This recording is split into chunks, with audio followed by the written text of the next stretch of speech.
गप्पांनंतर आता पाटणकर मॅडम आपल्या किचन मध्ये आलेल्या आहेत आणि आता आपण पहिला पदार्थ करणार आहोत. तयार आहात का तुम्ही? होत आहे. काय टेन्शन नाही ना? अजिबात नाही. अरे वा, काय या पहिल्या पदार्थाचं नाव आहे? त्याला म्हणतात सोडे घालून भरली वांगी. सोडे घालून भरली वांगी. बर, सोडे म्हणजे ड्राय प्रॉन्स. ते सोडे बर का, नाही तर तुम्ही आपलं सोड्याची बाटली होतच राहिलं म्हणा ड्राय वांगी कशी होतील, हो की नाही हो? तसं नाही, सोडे घालून भरली वांगी. क्या बात आहे. चला लागणारं साहित्य पाहूयात, मग कृतीकडे जाऊयात. सांगा. वांगी, त्यानंतर भिजवलेले सोडे, बटाटा, खडा मसाला, बारीक चिरलेला कांदा, उभा चिरलेला कांदा, सुकं खोबरं, चिंचेचा कोळ, कोथिंबीर, हळद, गरम मसाला, आलं लसणाची पेस्ट, तिखट आणि मीठ. ओके, लागणारं साहित्य आपण पाहिलं. फक्त मला एक दोन गोष्टी सांगा की आलं लसणाच्या पेस्ट सोबत असं हिरवं काहीतरी दिसतंय, काय? त्याच्यामध्ये कोथिंबीर आहे आणि थोडी हिरवी मिरची घातलेली आहे. हा, म्हणून त्याचा रंग हिरवा आहे. बरं, हे सोडे किती वेळ भिजवलेले? एक अर्धा तास भिजवतो. अर्धा तास फक्त. बाकी वांगे वगैरे सगळं काय आमच्या परिचयाचं आहेच आहे. लगेच आपण मग आता कृतीकडे बोलूया. काय करायचं? पहिल्यांदा तेल थोडंसं टाकायचंय बघा, थोडं. बस बस पुरे. बस बस. ओके, आता सोडे थोडेसे आपण बारीक तुकडे करून, म्हणजे 2 तुकडे असे करून. बर, हे तुकडे करून घेऊन तेलामध्ये परतायचे का? परतायचे. त्याला थोडंसं तिखट, हळद, आलं लसणाची पेस्ट, कोळ असं लावून, म्हणजे त्याच्यातला जो वैसपणा जो असतो ना, जो वास एक प्रकार, तो निघून जातो. बर, ठीक आहे. थोडक्यात मॅरिनेशन करून मग परतून घ्यायचं. बर, ठीक आहे. काय आता करायचंय? तेलात सोडायचं. बर, आपण हे तुकडे केलेले सोडे त्या तेलामध्ये घातले. पुढे त्याच्यामध्ये हळद, तिखट थोडी थोडं बस बस बस बस पुरे. ओके, आता हळद, बस बस.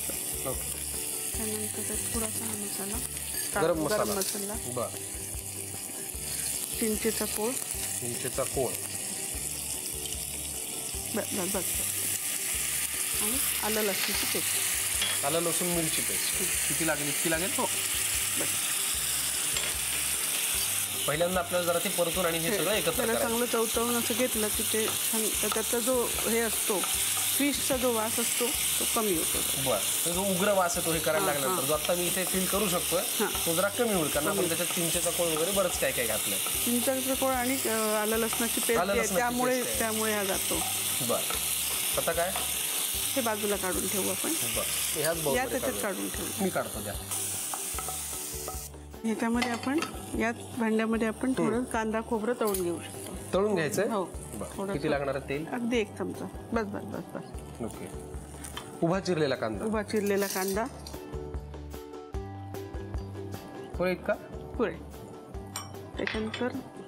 त्याच्यानंतर यामध्ये आता हा चांगला थोडा परतत आला की याच्यामध्ये खडा मसाला टाकायचा सगळा.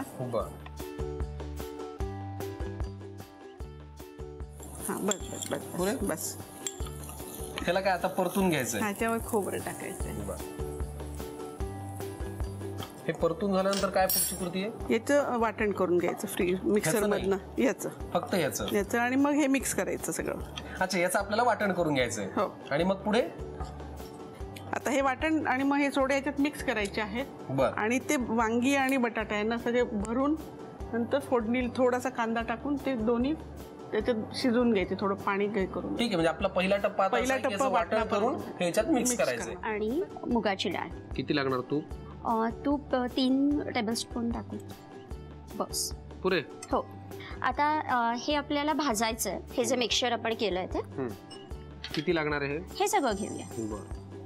म्हणजे याच्यामध्ये मुगाच्या डाळीचं प्रमाण आणि तांदळाचं प्रमाण 1/4 असतं त्या लापसी रव्याचे. बरं, त्याला असं थोडं लालसर भाजायचं. बरं. आता तुम्ही सीए आहात म्हटल्यानंतर तुमचे कामाचे तास खूप असतील. करेक्ट. शिवाय तुम्ही इथून खूप थकून जात असाल, कारण सगळा विचार ते आकडेमोड बऱ्याच गोष्टी आहेत. करेक्ट. पण मग ह्या सगळ्याच्यात तुमचं एक स्ट्रेस बस्टर तर हे आहे, किचन मध्ये तुम्ही रमता. याच्याशिवाय तुमच्या अजून हॉबीज काय आहेत? मला ऍक्च्युली साहित्यात इंटरेस्ट आहे. म्हणजे मनात आलेले विचार मी लिहून काढते. अरे वा. लहान होते तेव्हा कवितेच्या रूपात यायचं.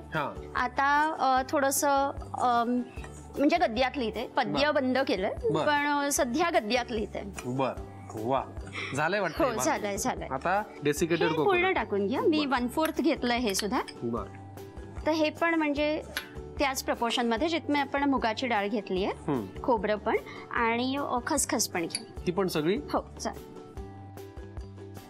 आता हे तिन्ही आपण एकत्र तुपावरती भाजून घेतलंय. करेक्ट. आणि खसखस भाजायला की फार वेळ लागत नाही. हो, त्यामुळे हे आपण भाजत आल्यावर ह्या 2 गोष्टी ऍड करायच्या. बरोबर. आता आपण हे कुकरमध्ये टाकूया. बरं. आणि मग याच्यामध्ये गरम पाणी टाकायचं.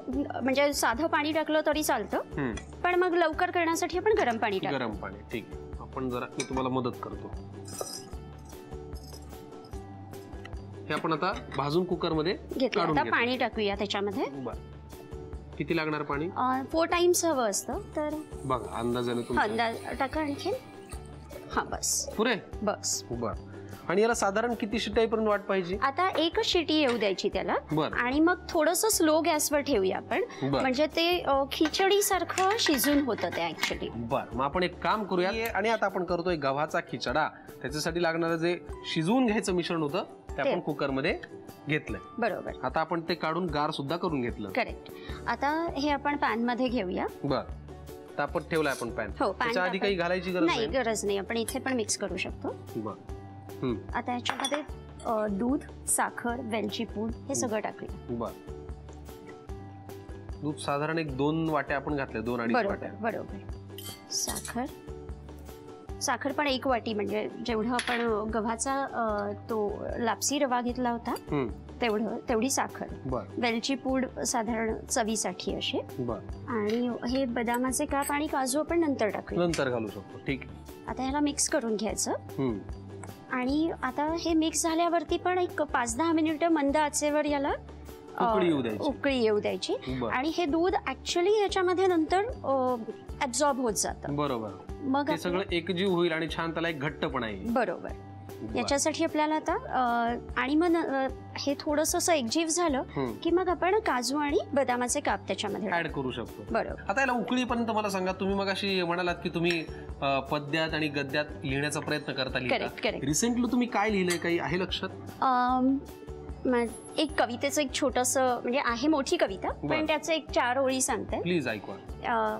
आई तुझ्या उंबऱ्यातलं फुल मी होईन ग, आई तुझ्या उंबऱ्यातलं फुल मी होईन ग, घराबरोबर आसमंतातही सुगंध पसरवीन ग, आई कधी पुष्पगुच्छातलं फुल मी होईन ग, स्वतःला बद्ध करूनही इतरांच्या आनंदात बेहोश होऊन दाखवीन ग, आई तुझ्या उंबऱ्यातलं फुल मी होईन ग. वा, खूप छान. तुम्ही खरंच मला कौतुक वाटतं की तुम्ही मराठी भाषा घरी बोली भाषा नसतानाही त्याच्यावरती तुमची एवढी कमांड आहे, त्यात विचार करून तुम्ही असं वेगवेगळे लिहिण्याचा प्रयत्न करता. अप्रिशिएबल. थँक्यू. आता याला उकळी यायला सुरुवात झालेली आहे. हो, आपण याला झाकण ठेवून एक 5-10 मिनिटं याला मंद आचेवर शिजू द्यायचं, म्हणजे ते दूध एकजीव होतं त्याच्यामध्ये. ठीक आहे, झाकण ठेवूयात, एक 5-10 मिनिटं वाट पाहूयात आणि मग पुढच्या कृतीकडे वळूयात. 5 मिनिटं आपण वाट पाहिलेली आहे, त्याला उकळी आलेली दिसतीये. बरोबर. आणि आता आय होप ते एकजीव झाला असेल. बघूया. करेक्ट. हो, झालं. वा वा. आता आपण काजू बदामाचे काप टाकू शकतो याच्यामध्ये. वा वा वा, टाकू शकतोच, टाकायचेच. एवढे सगळे घालूयात का? हो, घालूया. कसं हेल्दी छान. आणि काजूचे काप. करेक्ट. वा वा. मनुका पण घालू शकतो आपण. हो हो. वा, अजून छान उकळी आलं की ते छान असं एकजीव होईल, आळून येईल आणि तयार होईल गव्हाचा खिचडा. बरोबर बरोबर. फॅन्टास्टिक. ही हेल्दी रेसिपी तुम्हाला करायची आणि खायची असेल तर पटकन लिहून घ्या साहित्य आणि कृती. गव्हाचा खिचडा बनवण्यासाठी लागणारं साहित्य: दूध, लापशीचा रवा, मूग डाळ आणि तांदूळ, साखर, तूप, खोबऱ्याचा किस, काजू बदामाचे काप, खसखस आणि वेलची पावडर. कृती: प्रथम फ्राईंग पॅन मध्ये तूप गरम करून त्यामध्ये लापशी रवा, मूग डाळ आणि तांदूळ घालून सर्व एकत्र भाजून घ्यावं. नंतर त्यामध्ये खोबऱ्याचा किस आणि खसखस घालून पुन्हा एकत्र परतून घ्यावं. कुकर मध्ये भाजलेलं मिश्रण आणि पाणी घालून मिश्रण शिजवून घ्यावं. फ्राईंग पॅन मध्ये शिजवलेलं मिश्रण, दूध, 1 वाटी साखर आणि वेलची पूड घालून सर्व एकत्र करून मिश्रण पुन्हा शिजवून घ्यावं. शिजलेल्या मिश्रणावरती काजू बदामाने सजावट करून डिश सर्व्ह करावी. पहिली जी रेसिपी आहे आपली ती आहे वॉटरमेलन ॲक्वा फ्रेस्का. आता आपण करणार आहोत चीजी स्पिनॅच क्रंची रोल.